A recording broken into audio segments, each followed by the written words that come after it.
suis flatté d'être invité encore dans ces jolis studios. Je salue les téléspectateurs, aussi ceux qui sont derrière les caméras et les régisseurs.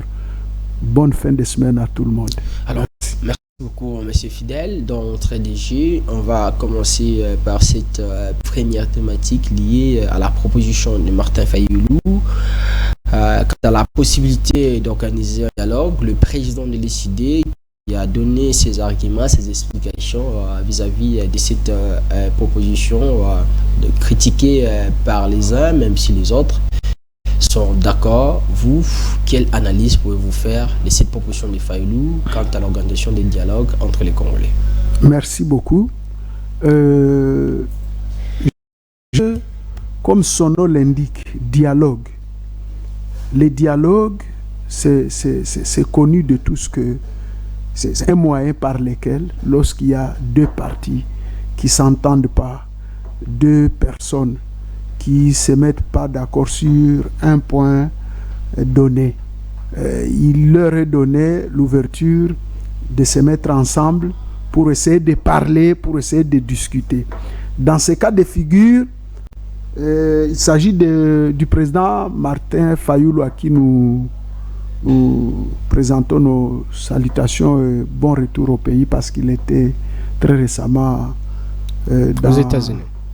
Dans ses voyages privés aux États-Unis. Je pense que la proposition de Martin Fayoulou, que pour certains prennent comme une mauvaise proposition, à mon humble avis, elle n'est pas mauvaise. Parce que nul n'est sans ignorer que nous sommes dans un conflit dans notre pays. Il y a la guerre, il y a les acteurs politiques qui ne s'entendent pas, les pouvoirs, l'opposition, ils ne s'entendent pas. Maintenant, si un des opposants peut lever l'option de dire que non, on peut se mettre autour d'une table et discuter des questions du pays, discuter des questions qui concernent la paix, comment la paix peut revenir au pays. Moi, je n'en trouve pas les problèmes. Ce que je trouve comme problème, c'est que je ne sais pas si Martin Fayoulou a été utilisé par qui pour dire ou pour demander à toutes les parties prenantes de se joindre pour les dialogues. Parce que le président de la République, lui-même, dans une interview que nous avions suivie il y a peu, il a dit que, d'après les discussions qu'il a eu à faire avec les prélats, il était prêt à discuter, mais il n'était pas sûr de ses frères qui sont dans l'opposition. Il a essayé de donner pour chacun selon son comportement. Et moi, je pense que jusque-là, le président de la République, s'il a besoin du dialogue, c'est lui qui doit appeler.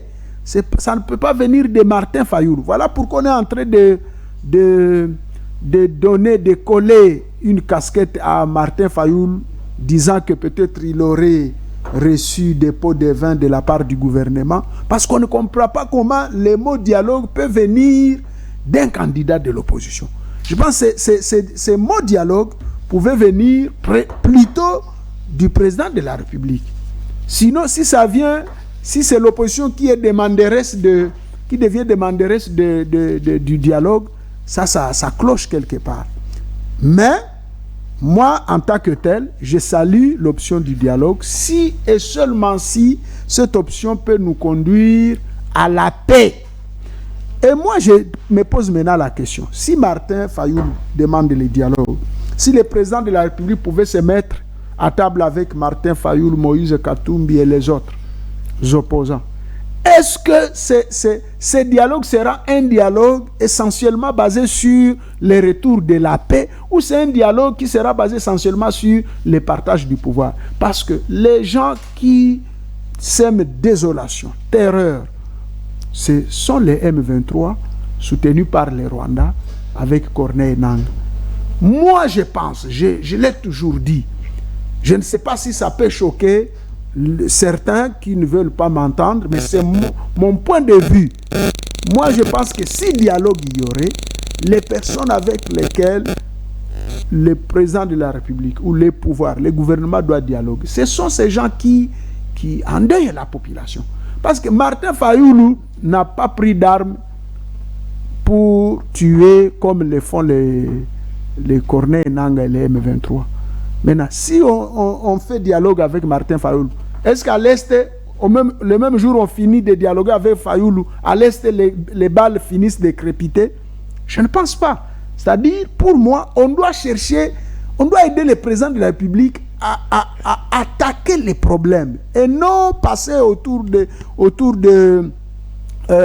de la cuillère pour seulement chercher à avoir tel ou tel autre poste, et alors que dans les fonds, la question de la paix ne sera pas résolue. Bref, pour moi, ça n'engage que moi, s'il faut dialoguer, les gens qui doivent être en première position pour ce dialogue, ce sont les gens là qui ont pris des armes. On doit les écouter, on doit les entendre, parce que ce sont eux qui créent les problèmes. Et si on ne les entend pas, si on ne les écoute pas, je ne pense pas que ça sera... ce dialogue va nous amener à un résultat positif. Parce que ni Martin, ni Katumbi, ni les autres, si le président disait « Ok, il y a dialogue aujourd'hui », je ne pense pas qu'à l'Est, les armes vont cesser de crépiter. Mais si on parlait avec Corneille Nangaa, au même moment, Corneille Nangaa peut instruire à ses hommes, à ses lieutenants, de faire quoi? De stopper avec les armes. Monsieur Fidèle, jusqu'à quand seriez-vous toujours aussi pessimiste? Mais cela vous surprend du fait que le mot dialogue sorte de la bouche d'un opposant. Mais ne savez-vous pas que cela peut signifier aussi le fait qu'il soit conscient du chaos dont on fait face? Merci madame de la question. Moi, la question que je ne cesse de me poser, en quoi Martin Fayoulou gêne? En quoi? Il est chez lui, chez Fadene House ici. En quoi il gêne? En quoi Katumbi gêne les pouvoirs? Vous voyez, madame, c'est-à-dire, lorsqu'on cherche la solution à un problème, il faut attaquer les problèmes. Vous voyez? C'est comme vous avez un enfant malade et que, au lieu directement de passer à la thérapie, vous commencez d'abord par chercher les gens de prière, compris pour lui, chercher à prendre d'abord, comme à l'époque coloniale, ou précolonial, chercher quelques arbres, quelques feuilles, faire un peu de... Non, attaquer la maladie. Et pour bien attaquer la maladie, qu'est-ce qu'on doit faire? On doit d'abord amener l'enfant au diagnostic. Que le médecin sache, à partir des examens établis, qu'on sache de quoi souffre l'enfant. Lorsque le médecin sait que cet enfant a tel problème, facilement il saura lui administrer tel produit ou tel médicament. Maintenant, si on parle avec Fayoul, madame, entendons-nous bien, si on parle avec Fayoul aujourd'hui et les autres, est-ce que Kanyabayonga, est-ce que la cité de Rutshuru et les autres, Lubero, seront les 4 territoires entre les mains du M23, seront tout de suite repris par les FARDC? Non. Mais si on parle aujourd'hui avec Corneille Nangaa, que le président de la République dise, bon, Corneille Nangaa, viens me dire de quoi il est question. Qu'est-ce que vous voulez finalement? Je pense qu'au même moment, les mêmes jours où les dialogues commencent avec les groupes armés, le même jour, ils vont stopper avec les armées là. Mais on peut bien beau parler avec Fayoulou, Katumbi, Kabila et les autres ici. Madame, ça ne va rien résoudre. Si on n'arrive pas à dire au président de la République ce que je suis en train de dire ici, c'est que les gens n'aiment pas ces pays. C'est que les gens n'aiment pas le président de la République. Sinon, on a fait Nairobi. On a fait Luanda. Madame, ça a donné quoi? Ça n'a rien donné. Mais tout ce temps-là qu'on a fait, madame. On a toujours demandé aux opposants de se mettre ensemble avec les autres afin de montrer leur savoir-faire. Madame, ce n'est pas ça le problème. Ça doit poser problème. Les problèmes, ce ne sont pas les opposants. Lorsque vous dites ça, c'est comme si ce sont ces opposants qui sont derrière les groupes armés. Or, c'est connu que c'est le Rwanda et les grandes puissances qui sont derrière les groupes armés. Vous comprenez, madame? En quoi les opposants gênent les pouvoirs? Les opposants sont tous ici à Kinshasa. Mais les balles, les gens sont tués à l'est là-bas. Les gens sont tués là-bas. Maintenant, quelle ambivalence, quel rapport il y a qu'il y ait dialogue avec les opposants et les pouvoirs. Ça aura quelles répercussions par rapport au champ de bataille là-bas? En fait, madame, moi je pense que les Congolais, nous devons cesser à être hypocrites. C'est vraiment hypocrite lorsqu'on peut dire au président de la République que c'est en parlant avec Fayoulou et Katumbi et les autres que la guerre va prendre. Ça c'est faux. C'est faux, madame. Moi j'ai même ma main à couper. Si le président de la République aujourd'hui pouvait convoquer les dialogues et que sur la table du dialogue qu'on ne puisse pas convoquer ces gens du M23 et AFC, je vous dis, ça sera avant les dialogues, sera comme après les dialogues. Parce qu'on n'a pas attaqué les problèmes à la source. Et pour attaquer les problèmes à la source, on doit chercher à interroger, à pénétrer les revendications des gens qui ont pris les armes. Qu'on les entende, bien que ce n'est pas bien de prendre les armes, bien qu'on n'encourage pas cette façon-là, cette manière-là d'agir. Vous avez suivi, il y a quelques jours, j'ai suivi un ancien proche du pouvoir. Il s'appelle Laurent Sokoko. Je ne sais pas si vous l'avez suivi. Il y a Laurent Sokoko. Laurent Sokoko aussi, je l'ai suivi, qui dit qu'eux aussi, non, ils veulent prendre les armes. Nous n'encourageons pas cette façon de faire. Quand il y a quelque chose qui ne va pas, quand il y a incompréhension et que la dernière cartouche, on prend les armes contre la République. Non, ça nous sommes pas d'accord. Mais comme les faits sont là, mon cher, tu sais que le Nord Kivu est composé de 5 territoires. Et de ces 5 territoires, 4 sont déjà entre les mains du M23. Il ne reste qu'un seul territoire, le territoire de Walikale. Est-ce que vous comprenez ça? Et Martin va venir nous dire, il faut qu'il y ait dialogue pour qu'il y ait retour de la paix. En quoi Martin Fayoulou, dialoguer avec lui et les autres, ça va ramener la paix? Moi, je m'inscris en faux. Plutôt, j'encourage le président de la République qu'il continue avec les négociations de Luanda, ok? De Luanda, de Nairobi et de partout ailleurs pour qu'il y ait la paix. Et je précise, c'est mieux, monsieur le président de la République, au lieu de passer par 4 chemins, que vos services puissent chercher à entendre ces gens qui ont pris les armes. Les entendre, je ne pense pas que ça va enlever la casquette du président de la République. Je ne pense pas que ça va les diminuer. Plutôt, si le président de la République finissait la guerre qui se visse à l'Est, je pense que ça va faire de lui encore un homme fort.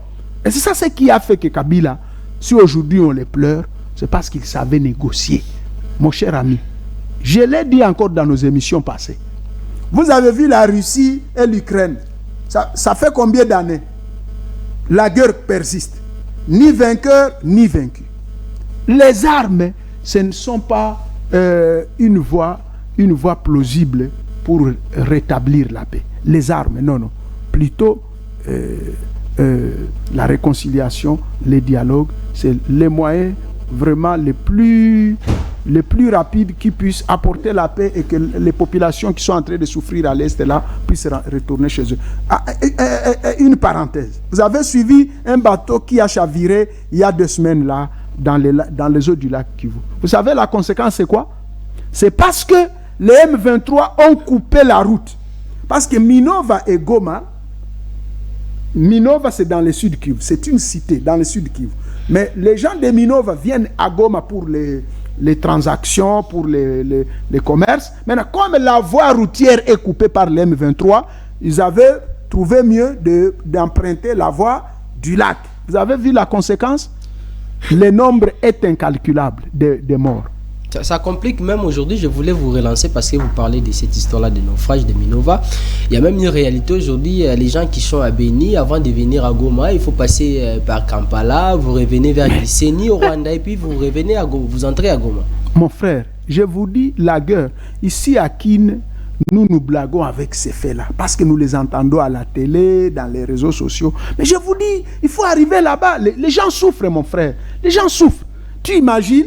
Les gens qui viennent de Beni, il y avait une voie facile, la route. Le matin, le soir, vous êtes à Goma.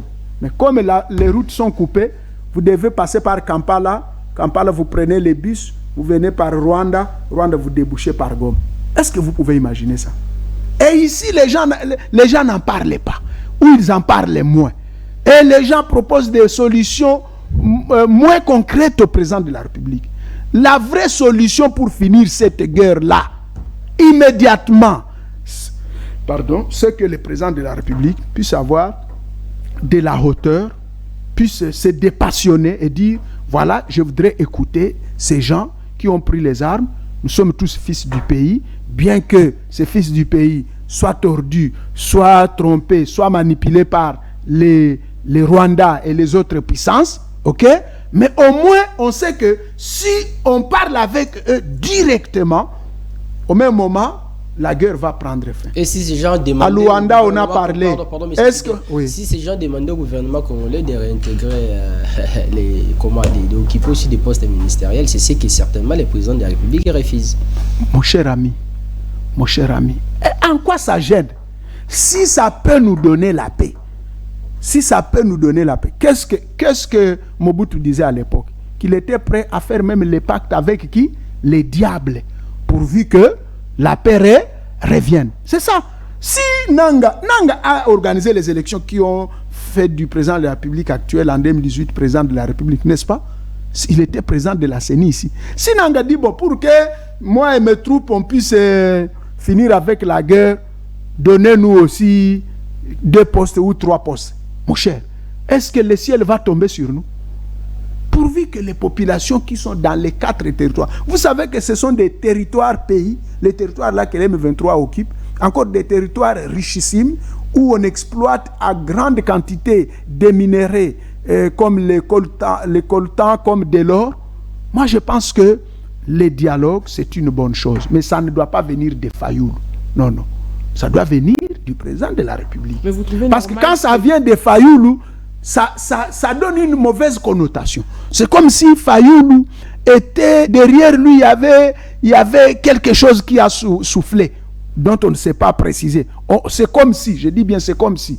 C'est pourquoi le mot dialogue, l'initiative, le président de la République et non les partis à l'opposition. Si l'opposition est initiatrice, c'est que peut-être ils veulent qu'on se partage les pouvoirs et ainsi de suite. Et s'il y aurait dialogue, j'ai toujours proposé qu'il y ait une quadripartite, les pouvoirs, les gouvernements, l'opposition armée, l'opposition non armée et la société civile. Sans ces 4 partis, mon cher, tenez bon ce que je vous dis ce soir, s'il y aura ces dialogues-là, sans l'opposition armée, il n'y aura pas la paix. Mais il faut qu'on entende ces gens. Monsieur Fidèle, cette mauvaise connotation peut aussi faire allusion au fait que le président Tshisekedi se mette ensemble avec Corneille Nangaa. Est-ce que vous trouvez normal que les présidents puissent s'asseoir avec les ennemis afin de discuter, sans les mêmes personnes qui diront qu'il est des mèches avec ces mêmes ennemis?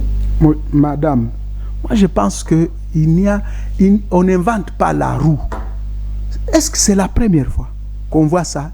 Les présidents de la pays, il y a eu CNDP. Vous savez comment les CNDP sont partis? Les pouvoirs à l'époque avaient accepté de faire dialogue avec ces gens. Il y a eu, à part CNDP, il y a eu encore quoi? Il y a eu 2 mouvements armés avant les M23 qui se sont succédés. Et tous ces mouvements-là, il y avait eu même le RCD. Comment le RCD est parvenu à entrer? Comment il y a eu les 1+4 à l'époque? C'était toujours par les dialogues. Il y avait des mouvements armés, les RCD, les MLC et les autres, qui se partageaient, qui avaient émietté la République. Mais sous le président Kabila, on a dit, venez, on va dialoguer. Et à l'issue du dialogue de Sun City, qu'est-ce qu'on a fait? On a résolu qu'il fallait se partager les pouvoirs, qu'il y ait un président plus 4 vice-présidents. Et ceci nous a conduit aux élections. À l'époque, vous savez que vous êtes à Goma. Goma était sous les RCD. Nous, on était là, on étudiait à l'époque. On ne pouvait pas, aucun avion venant de Kin ne pouvait atterrir à Goma. Quelqu'un ne pouvait pas quitter Goma pour faire Kinshasa directement. Il faut passer par le Rwanda ou par Nairobi ou par Bujumbura. C'est ça.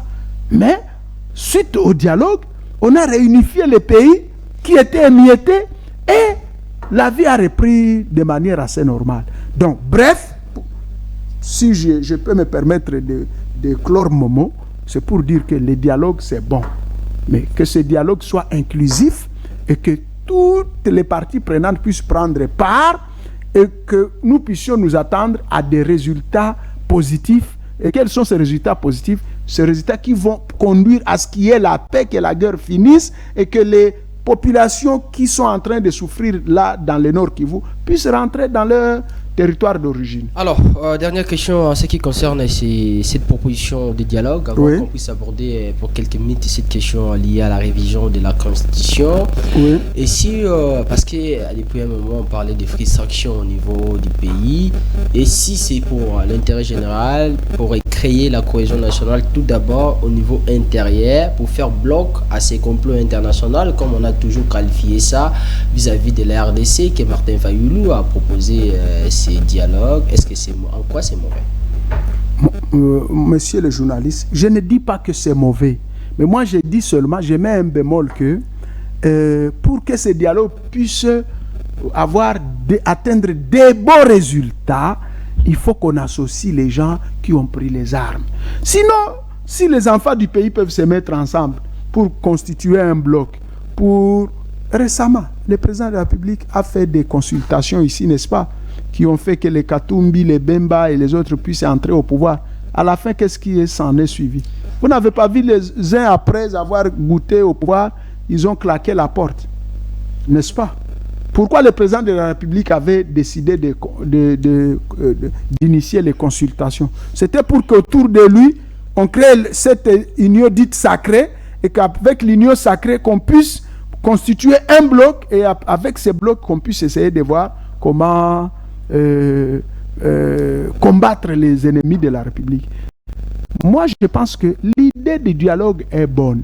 S'il faut combattre, si c'est les Rwandais, si c'est les États-Unis et les autres, les grandes puissances qui sont derrière les M23, l'idée est bonne. Mais j'ai dit, cette idée-là, de ne pas entendre ces gens-là, ça ne va pas nous amener au résultat.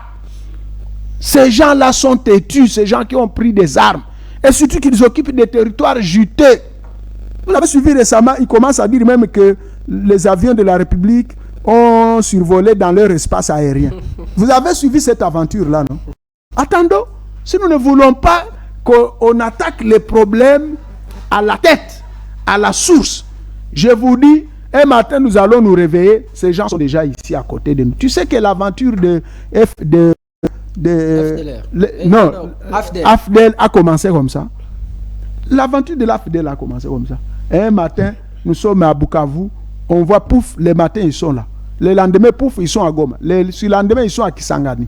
Je vous dis, on est en train de donner à ces gens l'occasion de se réarmer, de se réorganiser. Pourtant, si le président de la République aurait déjà pris l'idée de les entendre, aujourd'hui, on ne serait plus en train de parler de l'histoire de M23 ou de l'AFC. Merci beaucoup. Alors, M. Fidèle, on va parler maintenant de la révision constitutionnelle. Ça fait aujourd'hui, même si certains sont d'accord et d'autres s'y opposent, révision constitutionnelle, changement, comment les propositions sont tellement différentes. Vous, quelle est votre opinion par rapport à ces débats? Merci beaucoup. Je veux d'abord savoir révision ou changement de la Constitution. Qui amène les débats? Est-ce que c'est le président de la République? Parce que s'il faut qu'il y ait révision ou changement, les débats, l'initiateur doit être le chef, le président de la République. Mais tant que le président de la République ne s'est pas prononcé, il y a dans ces interviews encore, on lui avait posé la même question. Le président de la République a dit que lui, cette question-là, de changement ou de révision de la Constitution, jusque-là, ce n'est ni son opinion, ni son projet. Mais matin, on se réveille, on voit le chef de l'UDPS, en la personne du CG, Augustin Kabouya, qui lance une circulaire. Bon, est-ce que nous pouvons vraiment prendre notre temps en train de faire des supputations autour seulement d'une veine circulaire de Augustin Kabouya autour de la révision de la Constitution? Augustin Kabouya, qu'est-ce qu'il représente dans ce pays? À part le fait qu'il gère l'UDPS qui est un fait privé. L'UDPS n'engage pas la République. J'ai suivi d'autres cadres de l'Union sacrée qui s'opposent, qui disent non, Kabouya ne doit pas embrigader l'Union sacrée. Parce que ni à l'Union sacrée, ni dans les pouvoirs, l'idée de changement ou de révision de la Constitution n'est pas encore la bienvenue. Révision constitutionnelle, parlons-en. Moi, je pense que la révision de la Constitution, elle n'est pas mauvaise. Parce que la Constitution elle-même a donné cette ouverture-là qu'on peut réviser. Mais il y a des articles intangibles pour lesquels les gens sont morts ici à Kinshasa. Vous vous rappellerez, quand Kabila avait osé tenter de faire quoi? D'initier le changement ou la révision après son deuxième mandat. Vous rappelez-vous que les gens sont morts ici, à l'époque, à Limete, au siège de l'UDPS? Monsieur le journaliste, la Constitution, en quoi elle bloque le développement du pays? En quoi elle bloque le changement du social de la population?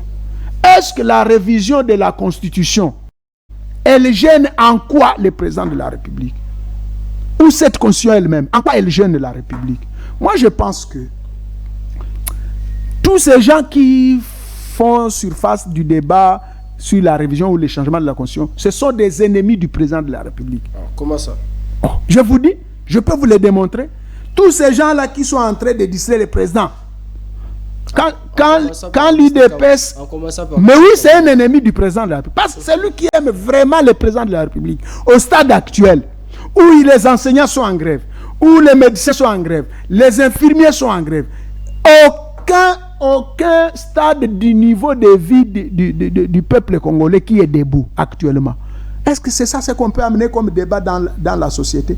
Ça sont pour Augustin Kabouya de détourner l'attention de la population. Comme ça faisait chaud dans les médias concernant la grève des enseignants, pour que Kabouya puisse nous distraire, il a fait quoi? Il a amené ces faux débats pour la révision de la Constitution. Le premier ennemi du président aujourd'hui, c'est Augustin Kabouya. C'est ça ce que moi je pense.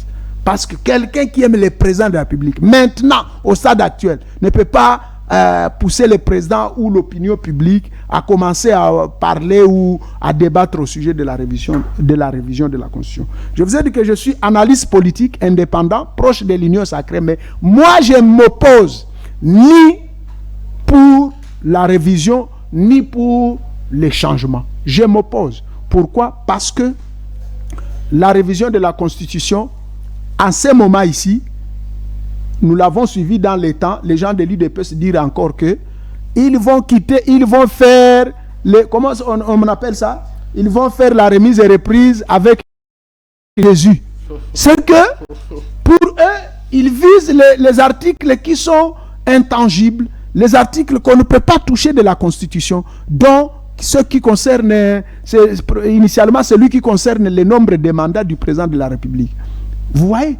Et moi je pense que c'est lui qui pousse le président à commettre cette erreur-là, c'est son ennemi. J'étais président de la République, le même jour où Augustin Kabouya a fait ça, le soir, je demande au parti, aux militants de les chasser du parti. Parce que ça c'est pousser le président de la République à commettre des délits. Et moi, je ne peux pas lui accepter. Mais quand Kabouya parle, ça donne l'impression, comme je dis d'une manière ou d'une autre, c'est les présidents qui parlent. Ça dit les présidents est d'accord, parce qu'on a vu même récemment où les groupes... Est-ce que Kabouya est porte-parole du président de la République? Mon cher, est-ce que Kabouya est porte-parole du président de la République? Si le président de la République a besoin de communiquer, il a des instances par lesquelles il communique. Il communique par Patrick Mouyaye. Vous avez suivi Patrick Mouyaye, qui a... Sur toute la ligne, il sait qu'Augustin Kabouya a dit, ni le gouvernement, ni le président de la République, l'idée de révision ni de changement de la Constitution ne font pas objet de l'ordre du jour. Kabouya doit cesser de distraire la population, mon cher ami. Kabouya, quand ils ont pris le pouvoir ici, ils nous ont chanté quoi? Le peuple d'abord. C'était ça le testament, non? Aujourd'hui, le testament, ce n'est plus le peuple d'abord, ça devient la révision ou le changement de la Constitution. Et je vois même des personnes dites vraiment intellectuelles en train d'appuyer ces balivernes d'Augustin Kabouya. Moi, je pense que c'est anormal. On peut réviser, oui, mais pas des articles intangibles. Changer la Constitution, non. Parce que les gens sont morts dans ces pays pour empêcher à l'ancien président de la République, je cite Joseph Kabila, dont aussi ses anciens collaborateurs voulaient les pousser les autres, voulaient les pousser à faire quoi? à changer la constitution. Mais Kabila avait compris que ces gens veulent me pousser à la mort, me pousser à sortir par la fenêtre. Il a refusé le changement de constitution. Et je pense que le président de la République doit fermer ses oreilles contre tous ces gens qui sont en train de venir lui parler dans les oreilles, lui faisant voir que non, monsieur le président, vous pouvez changer, vous pouvez franchir le Rubicon en changeant les articles tels et tels et tels. Non, non. Nous qui aimons le président de la République, nous qui soutenons le président de la République, nous voulons à ce que le président de la République finisse son deuxième mandat et qu'il parte se reposer calmement. Prenons par exemple l'exemple de la Tanzanie. Tu vois, la Tanzanie, depuis Nyerere jusqu'à aujourd'hui, c'est son parti qui est au pouvoir. Pourquoi? Quand celui-ci finit son mandat, il positionne encore quelqu'un du parti. Garder le plus longtemps possible le pouvoir en faisant l'alternance des individus dans leur propre famille politique. Mais dire qu'on veut qu'on change la constitution pour que l'individu, la personne du président de la République actuelle, Félix Tshisekedi, reste au pouvoir, je pense que ça, ce n'est pas aimer le président de la République. On peut laisser, Kabouya dit encore dans l'une de ses matinées, vous avez suivi, je pense, avec moi, que non, voilà, en réalité, le mandat, c'est de 3 ans. Kabouya, comment tu peux vraiment... Vous nous prenez pour des petits-enfants, comme si nous sommes nés de la dernière pluie ou bien. Hier, Kabila ici, on a chassé Kabila ici pour ça. Kabila a fait ses mandats, 2 mandats, 5 ans, il est parti. Acceptons aussi que Félix finisse son deuxième mandat, ces 5 années ici, et partir en beauté, qu'il gère sa famille, ses enfants, qu'il puisse bouffer de son argent calmement, et non amener le président de la République dans la démarche. Je ne marie pas. Mais puisqu'on ne peut pas changer la constitution, il y a quand même lieu qu'elle soit modifiée. Révisée. Si tel est le cas, qu'est-ce qui doit être révisé en urgence et qui peut plutôt nous être tous bénéfiques? Madame, ce n'est pas à moi de dire c'est ceci qui doit être révisé ou ce n'est pas ceci, parce que je ne suis pas dans la tête de Kabouya, qui est le principal donneur de leçons en ce qui concerne les changements ou la révision de la Constitution. Tout ce que moi j'ai dit que si révision il y aura, il y a des articles qu'on ne peut pas changer. Tous les autres on peut changer, sauf l'article qui concerne le nombre de mandats du président de la République. Là, on ne peut pas toucher. Et d'autres que j'étais peut-être de citer ici. Mais si les autres, on peut toucher, qu'on touche. Il n'y a pas de... Mais est-ce que c'est ça la priorité? Actuellement, la priorité, c'est de toucher la Constitution. C'est de réviser la Constitution. Quand il y a des gens qui vont en grève, quand il y a des gens qui manquent à manger, quand il y a la guerre, il y a des gens qui sont en train de courir ci et là, en train de souffrir. Moi, je pense que la priorité serait d'abord d'améliorer le social d'abord. Que les Congolais puissent manger, que les Congolais puissent avoir du travail, que chacun dans son secteur, les fonctionnaires soient payés. C'est ça l'idéal. Et c'est ça même le testament de notre sphinx, notre patriarche, Étienne Tshisekedi. Le peuple d'abord. Ne pas s'occuper du peuple d'abord et nous amener dans la vision, machin. Je pense que c'est un dilatoire, c'est une distraction. Est-ce qu'aujourd'hui on vit ce slogan du peuple d'abord? Non, ça c'est déjà oublié. Ça on a jeté dans les oubliettes. Ça on n'en parle plus. D'ailleurs, puisque vous parlez d'Augustin Kabouya, j'étais en train de lire les documents concernant les présidiums de l'Union sacrée. Ici, on a mis toutes les informations concernant les membres de ces présidiums. Bosso, diplômé en sciences politiques, comme Batilou Kwebo, économiste et tout ça, professeur d'université, Caméré, tout ça, on a mis économiste, président de l'INC, tout ça, Bemba, on a mis président, papa du MLC, et puis homme d'État. On arrive chez Kabouya, on écrit. Il est secrétaire général intérimaire de l'IDPS. Augustin Kabouya a milité aux côtés du service de l'IMT, fait Étienne Tshisekedi Ouamoulou, père de la démocratie. Donc, moi, tout ce que je dis, je ne peux pas s'attarder sur la personne d'Augustin Kabouya, tout ce que moi je lui demande, on le respecte beaucoup. Je pense que il doit chercher un bon conseiller en communication. Parce que chaque fois qu'il fait des sorties médiatiques, il crée toujours des scandales, il crée toujours des problèmes dans la médiatisation de l'Union sacrée ou de l'UDPS. Et c'est pour ça qu'on est en train de les combattre. C'est pour ça, je pense, qu'on est en train de les combattre là-bas. Vous avez suivi récemment, il y a une partie qui voulait à tout prix la tête d'Augustin Kabouya. Pourquoi? Tout simplement parce qu'Augustin Kabouya fait des ratés médiatiques. Hein? C'est comme s'il voulait se comporter en militant. Pourtant, c'est secrétaire général d'un grand parti au pouvoir. Président intérimaire d'un parti. Et commencer à entrer dans des élucubrations, je pense que ce n'est pas normal. Alors, ensuite avec l'émission, avec les bilans du gouvernement à Toluca, après les 100 jours de ces gouvernements, la manière de travailler de chaque ministre. Vous avez suivi la première ministre de la République démocratique du Congo dans l'une de ses sorties médiatiques qui est revenue sur son bilan, sur ce qu'elle a pu réaliser avec ses ministres. D'abord, 100 jours de Judith et ses ministres, comment vous avez trouvé la manière de travail? En tout cas, les 100 premiers jours, on ne peut pas juger un gouvernement sur base de 100 jours parce qu'on suppose qu'un gouvernement a au moins un mandat de 5 ans. Mais au moins, à mi-parcours, si on peut essayer de parler un peu de ce qui se passe au niveau du gouvernement actuel, c'est vrai, tout n'est pas mauvais. Il y en a quand même certains des membres du gouvernement, certains des ministres qui se démarquent. On peut les citer, par exemple, le ministre de la Justice, il est en train de faire un beau boulot. Le ministre à l'Agriculture, il est en train quand même de s'efforcer. Le ministre à la fonction publique, hein, on peut voir les ministres des Finances.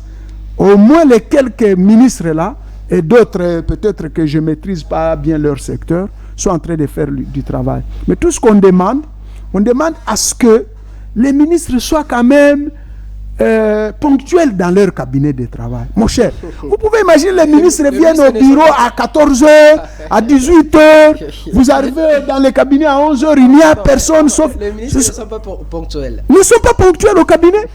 Ils sont là, à quelques minutes, ils sont dans des réunions, et encore demain, et chaque vendredi. Donc, je peux vous dire sur la semaine, les ministres, dans 7 jours, d'abord 2 jours, samedi, vendredi, ils ne travaillent pas.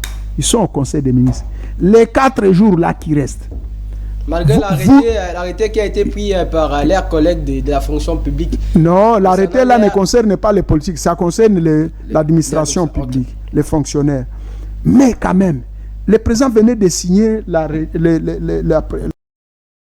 l'ordonnance portant sur le fonctionnement du gouvernement et modalités de collaboration. En tout cas, Excellence, Monsieur le Président de la République, Madame la Première ministre, dans le prochain conseil, tenez beaucoup sur vos ministres. Les ministres ne sont pas au cabinet. Ils sont où? Ils sont ailleurs. Ils arrivent tardivement et ils sortent toujours les premiers. Tous les dossiers, c'est pourquoi vous voyez même la lenteur administrative dans les cabinets. Même le dimanche, les ministres sont... Les dossiers ne sont pas signés. Oui, les dossiers ne sont pas signés. Pourquoi? Parce que les ministres ne sont pas au cabinet. Il arrive, il signe 2 dossiers importants, peut-être où il se retrouve, où il aura l'argent, et il part. Ils sont chez Pullman, ils sont chez Hilton, ils sont au Fleuve Congo Hotel, et toute la journée, c'est comme ça. Tous les dossiers, je vous dis, ne sont pas signés. Mais on a vu autant de Matata. Pogne ici, Matata, à 5 heures, il est déjà au cabinet. Tous les ministres du temps de Matata, à 6 heures, ils sont dans les cabinets. Passe pour contrôler les membres de son gouvernement qui ne sont pas au cabinet. Je ne sais pas, je ne me suis pas encore rendu là-bas, mais au moins, nous avons déjà fait quelques tours dans des cabinets comme au budget, comme aux finances, comme ailleurs. Les ministres ne sont pas là. Même les simples conseillers ne sont pas là. Ils arrivent à 14h, à 15h. Ne sont au cabinet que les gens qui sont chargés des courriers. Et c'est tout. Et c'est tout. Et moi, je pense que le premier échec part d'ici, part de là. C'est là que part le premier échec. Quand la première ministre ne peut pas réglementer, mettre de l'ordre, imposer à ce que les membres de son gouvernement puissent être permanemment au bureau, à l'heure ponctuelle, et mettre de la rigueur afin que la lenteur administrative ne s'observe pas dans le traitement des dossiers de nos populations. Je pense que c'est une entorse. Mais sinon, d'une manière générale, en 3 mois, c'est difficile vraiment de parler avec du bilan ou de faire un jugement des valeurs par rapport aux 100 premiers jours du gouvernement de Mme Soumini. Alors, vous avez parlé de Matata Ponyo sur sa rigueur dans la ponctualité. Est-ce une façon pour vous de regretter son absence? Oui, madame. Ce n'est un secret pour personne. Dans ces pays, on ne peut pas vraiment se voiler la face. On n'a pas encore eu, jusque-là, un premier ministre de la trempe d'Augustin Matata Ponyo, depuis son départ jusqu'à aujourd'hui. Si vous voyez, après lui, Sami Badibanga, après lui, Bruno Tshibala, après lui, Pepe Ilunkamba, après Ilunkamba, Sama Lukonde. Après Sama Lukonde, c'est maman. Jusque-là, maman, sous Matata Ponyo, à 6 heures, il fait la ronde de tous les cabinets pour voir si tous les ministres sont là. Mais actuellement, si tu viens chercher un ministre au cabinet, on va te dire de passer vers 18 heures. Passer vers 19 heures. Mais on ne se pose la question. Dans notre pays, il est dit que le travail commence à 8 heures. 8 heures là, c'est pour tout le monde, les ministres et tous les autres fonctionnaires. Mais les ministres, à 8 heures, ils sont où? Pour qu'ils ne soient pas au cabinet. Quand est-ce qu'ils vont signer? Vous savez que les ministres gèrent les dossiers de toute la République. Toute la République. Ils travaillent à distance. À distance comment? Avec quelle technologie? Pour signer les dossiers. Il y a des dossiers qui font 3, 4, 5, 6 mois. Et des dossiers se perdent. Pourquoi? Je vous informe que même jusqu'à présent, les cabinets de tous ces ministres ne sont pas mis en place. Ah bon? Mais oui, les ministres n'ont pas encore signé des arrêtés pour nommer les membres de leur cabinet. Voilà pourquoi les choses patinent. Il y a des gens qui assument des fonctions par... je ne sais pas si c'est par... je ne sais pas par quel moyen ils les assument. Parce qu'il n'y a pas d'arrêté. Je peux citer le budget, je peux citer l'agriculture, je peux citer les finances, tous les ministères, les cabinets, tous les cabinets du gouvernement actuel, ils étaient en train d'attendre l'ordonnance qui venait de sortir cette semaine concernant les modalités de collaboration entre les membres du gouvernement. Mais jusque-là, aucun cabinet qui a déjà tous les membres du cabinet. Voilà comment tous les dossiers sont en train de connaître des retards criants dans leur traitement, dans leur signature. Vous parlez ici, vous avez cité quelques ministres comme celui de l'agriculture. Vous l'avez cité parce qu'il a fait quoi? Non, je dis que le ministre de l'agriculture est en train quand même de se démarquer. Nous l'avons suivi hier. Il a lancé la campagne agricole qui était tant attendue. Je ne sais pas si vous connaissez qu'est-ce que c'est la campagne agricole. La campagne agricole, c'est une étape par laquelle le gouvernement subventionne les producteurs locaux en leur donnant des semences, des intrants, des engrais. Et puis, sur toute l'étendue de la République, on va distribuer aux coopératives agricoles des tracteurs, des pesticides, des outils aratoires. Et voilà, il a lancé cet événement de grande envergure hier, c'était sur Échangeur. Et avant-hier, je crois c'était mercredi, il a animé la journée mondiale de l'alimentation avec la FAO et beaucoup d'autres projets. Je pense que si on laisse les ministres de l'Agriculture actuels, dans 6 mois prochains, dans une année prochaine, je pense qu'il pourra mieux se démarquer. Et s'il est aussi financé, parce que le ministère de l'Agriculture demande beaucoup d'argent, beaucoup de financement. Alors, monsieur Fidèle, nous devons chuter avec l'émission. On a parlé du gouvernement Toluka, on a parlé de la révision constitutionnelle, on a parlé des réalisations, bien de la manière de travailler de certains ministres. C'est l'heure de conclure l'émission. Pour conclure, moi, tout ce que je peux dire, est-ce qu'on a déjà fini les 45 minutes? On venait à peine de commencer. Oui. Ah bon? Pour chuter, ce que je vais dire, je vais marteler sur la révision de la Constitution. Nous demandons au président de la République de ne pas céder aux caprices d'Augustin Kabouya et tous ces autres ennemis qui sont en train de vouloir le pousser à changer la Constitution. Je pense que, monsieur le président de la République, il y a beaucoup de questions qui vous attendent, surtout que vous serez seul comptable devant la nation, devant le peuple qui vous a donné, qui vous a voté massivement et qui a fait de vous président de la République. Et donc, tout ce que les Kabouya et les autres sont en train de vous dire au sujet du changement de la Constitution, moi je pense que ça c'est un non-événement. Il y a beaucoup de questions qui sont vraiment importantes pour lesquelles ou sur lesquelles vous pouvez vous pencher, surtout dans l'amélioration des conditions sociales des habitants ou des Congolais, notamment les paiements des salaires des agents, les paiements des enseignants. Vous rappelez, monsieur le journaliste, qu'aujourd'hui ça fait 2 mois jour pour jour, les enfants ne partent pas à l'école. Les enfants sont, les enseignements sont suspendus, les enseignants sont en grève.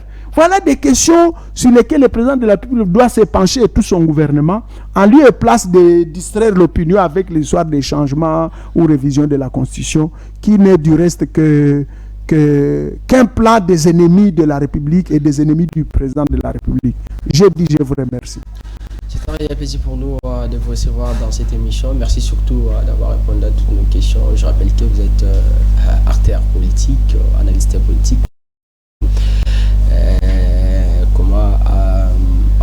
Député Maléré, candidat député Maléré aux élections du 23 décembre 2023.